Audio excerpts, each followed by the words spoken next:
Hello, welcome to the Very Good Sports Podcast. Bringing back some baseball talk. Haven't done it in ages. I think it goes back to when we were doing NL West season preview months ago. But yeah, so hopefully we can do a lot more baseball podcasts. So today, joining me again, the last person we talked baseball with, John Rallis. John, how you doing today?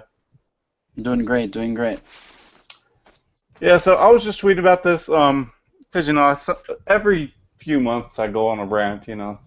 Topics are random. Could be about the NFL and domestic violence. Good. But today I'm looking at you, Major League Baseball. I'm looking at your All-Star game. Major League Baseball Communications, MLB underscore PR, released the updated All-Star voting. And this, I understand the voting process is important to let fans be a part of it and just let them vote and get this so they can have a say. And the fan games, I really don't care. Because when you have an All-Star ballot with Omar Infante, who is by no means a great second baseman, it would be nice if we're going to call him average. I mean, 231 batting average, 241 on base percentage, 568 OPS. Just bad numbers. And yet, because of the All-Star game and because the Kansas City Royals are launching this big campaign to have everyone vote for their players, Omar Infante is second among second basemen in All-Star voting in the American League with 1.442 million votes, almost 1.5 million. He's 500,000 short of Jose Altuve, and really, you could say Altuve shouldn't be the star in the All-Star game. It should be Jason Kipnis, considering his ridiculous numbers. But we have a system where a 340 hitter with a 411 on base percentage, Jason Kipnis, who just had a 50-hit month in May, is fourth in the second base voting. Fourth, behind Ian Kinsler and Omar Infante. We look at catcher position. Salvador Perez. Love Sal Perez. He's having a good year. But at level of Stephen Vogt, I'm not so sure about that. Going on outfielder, you have Lorenzo Cain in first place among all outfielders. Alex Gordon in third. Alex Rios, who just returned from the disabled list, has missed over a month, is fifth in the All-Star voting. I mean, Alcides Escobar's first at shortstop. This is just the voting system. There needs to be changes here. We can't keep letting fans who just all vote towards their team no matter how bad their team is. I mean, you could be having a 150 hitter, and if that fan base is active on Twitter and their team is pushing it enough, he'll be in first or second place in All-Star voting. I mean, something needs to change. John, I'll hand it off to you. Well, you know, Matt, how I feel about the fans voting. I'm not really too big on it because make mistakes like Omar Infante. I have no idea why Kipnis isn't even ahead of that. I mean, Altuve is justifiable, I guess, but Kipnis has been by far the best second baseman in the American League, arguably in all of baseball even, too. I mean, I'm a big fan of team success when you're implementing some All-Star voting, too, but, I mean, there has to be a limit on this. I mean, Stephen Vogt deserves to be first. Kipnis deserves to be first. You can make an argument for Alcides Escobar because I don't think there's a single shortstop in the American League worth voting for right now, to be quite honest with you. And the outfielder you spoke of it, I mean, the only one I really agree upon actually is I think Lorenzo Cain deserves a lot of it because he's playing some great defense and he's swinging the bat pretty well too. I mean, he doesn't have power numbers don't jump out at you, but I really like him too. Trout deserves to be on there clearly. I don't know why there's not that much love for Torrey Hunter. I mean, if you're going to talk about teams winning and having success, Torrey Hunter's been a big part of that for the Twins, and he's having a pretty good year himself too. I just don't understand why he's not up there in the top three, but looks like Royals fans are doing a great job voting in their guys. I mean, you can argue a lot of these too. I mean, as a Jays fan, I don't see why Josh Donaldson isn't first in All-Star voting. He deserves to be starting in that All-Star game. He's been phenomenal. Yeah, I mean, you mentioned Josh Johnson, who's having a ridiculous. I mean, first of all, just going back to that trade. I mean, outstanding job by Blue Jays to swoop in and get him. Getting him to join that lineup is just ridiculous. You look at his numbers this year: 372 batting average, 15 home runs, nearly 40 RBIs, and considering the third baseman he's going against, I mean, Moustakas, Sandoval, who's having a terrible May. Adrian Beltre just placed on the disabled list. I think clear, easy decision. It should be Donaldson. Yet Moustakas leads him in voting by almost 1 million votes.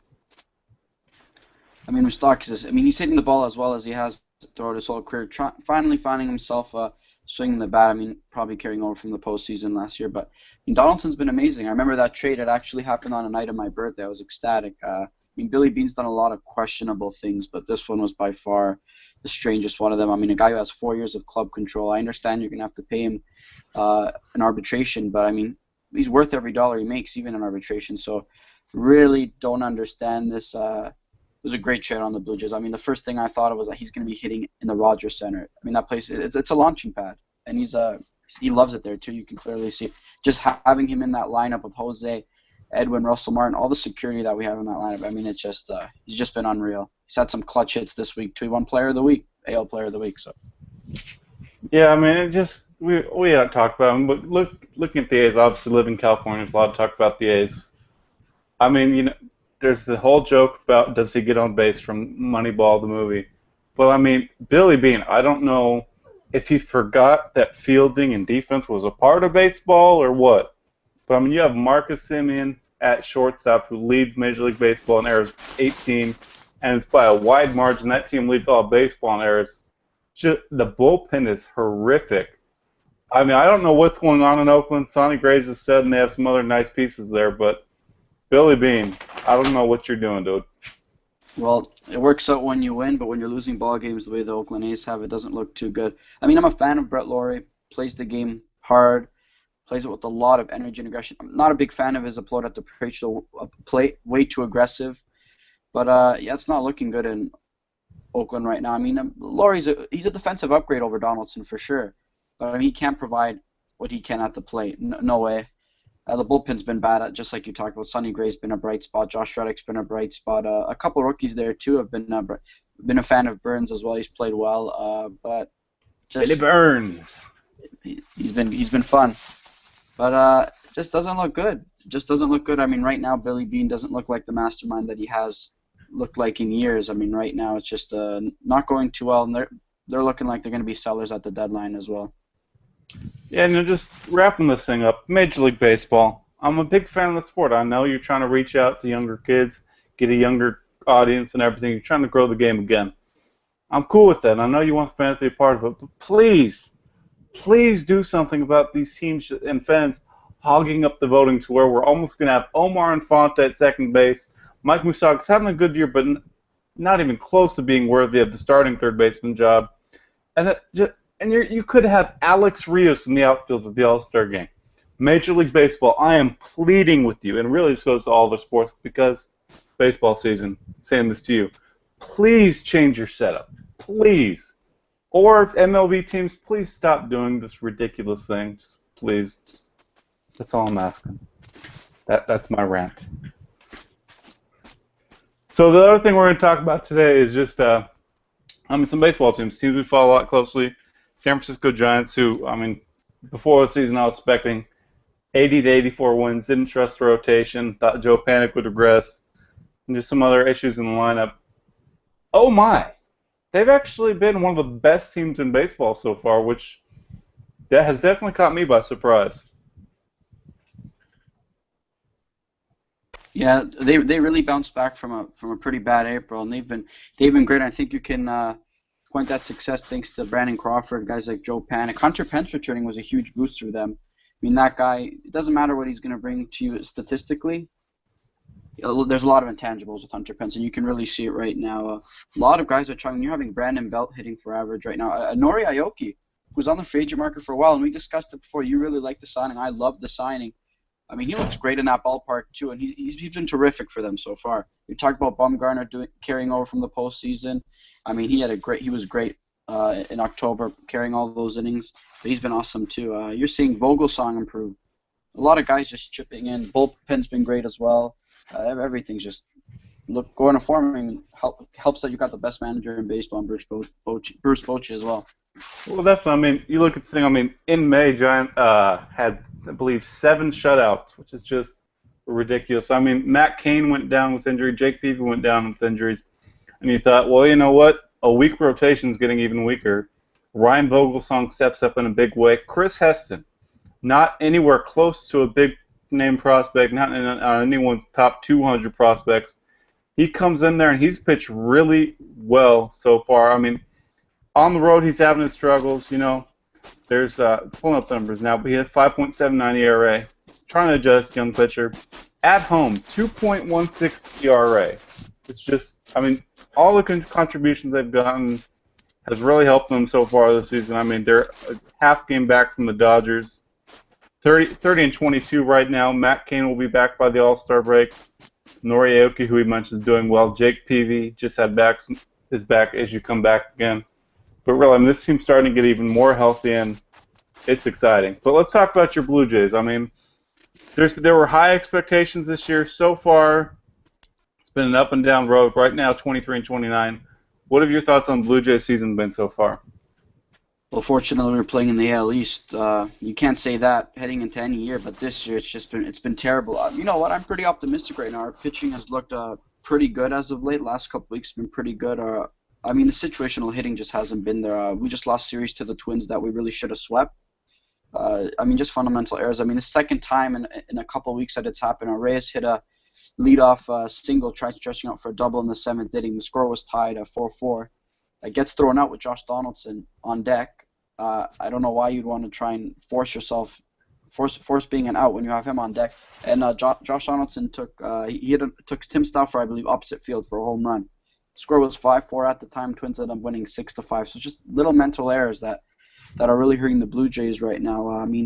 Pitching was obviously a big concern heading into the year. It's improved as of late. It's just I'm pretty optimistic though, because I think our offense. We're getting a couple guys too returning to line. We're gonna have Devin Travis, who suffered a setback in rehab, but he'll be back to fill that second base void. Because Goins, as good of a job as he's doing with the glove, he's not hitting the ball right now. The bullpen still needs a lot of work. Roberto Osuna has been a workhorse all year.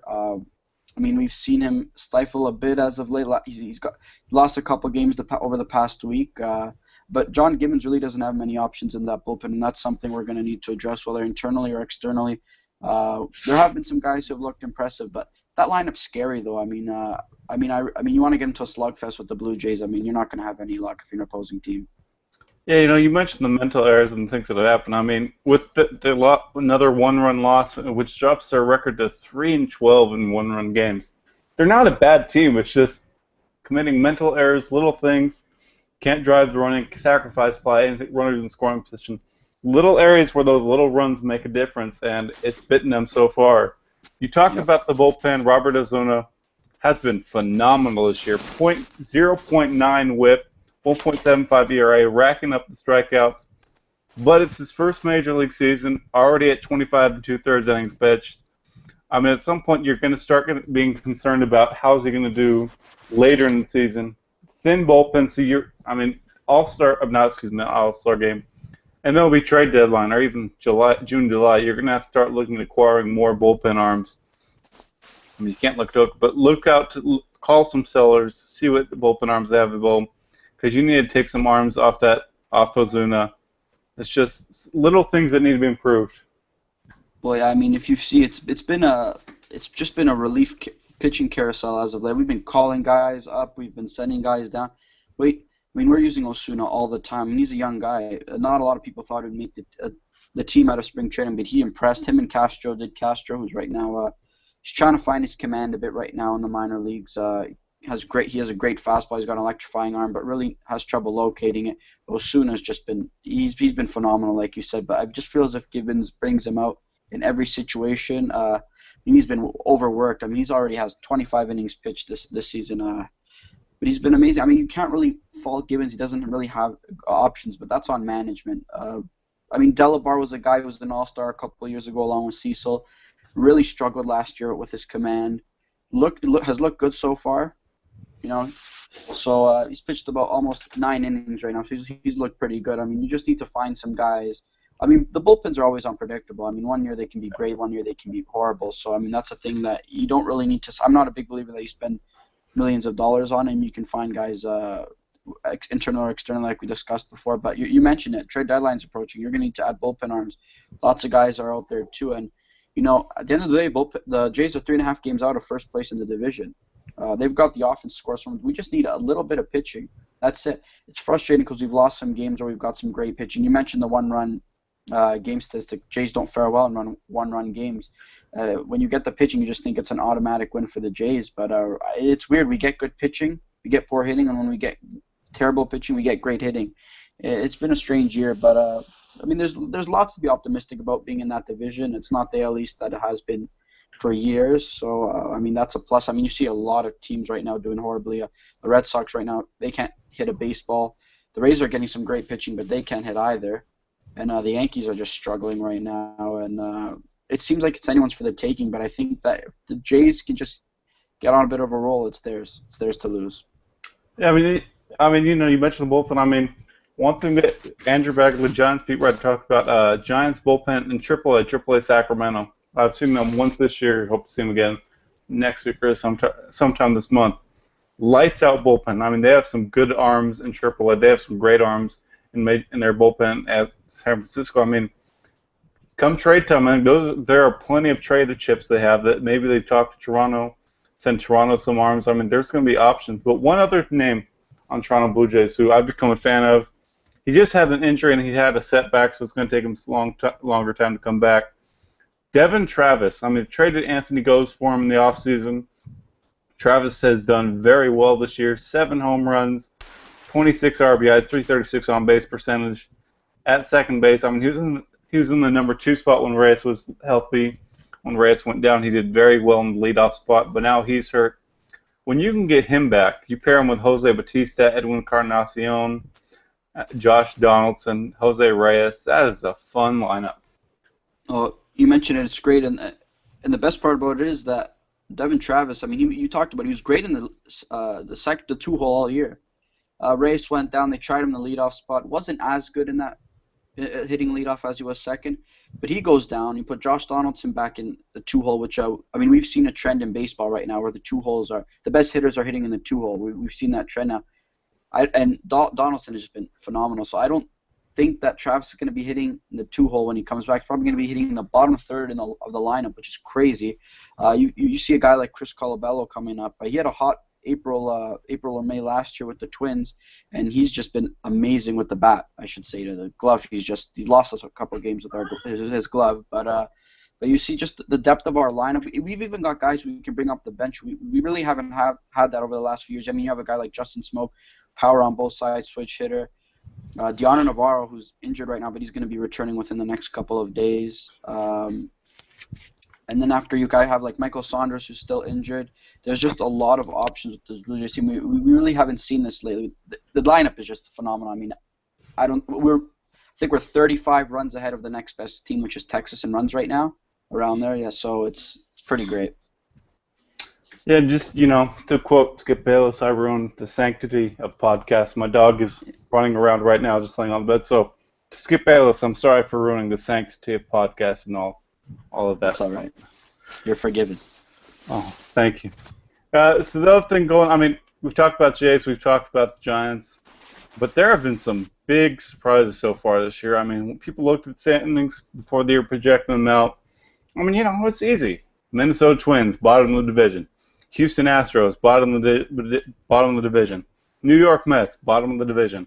Mets are second behind the Nationals, just a half game back.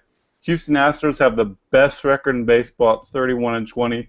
Minnesota Twins right behind them, first place in the AL Central with 30-19 record. I mean, how did this happen? This came out of nowhere. How were these teams like the Twins? I mean, Twins' rotation has been all right. Expectations were low.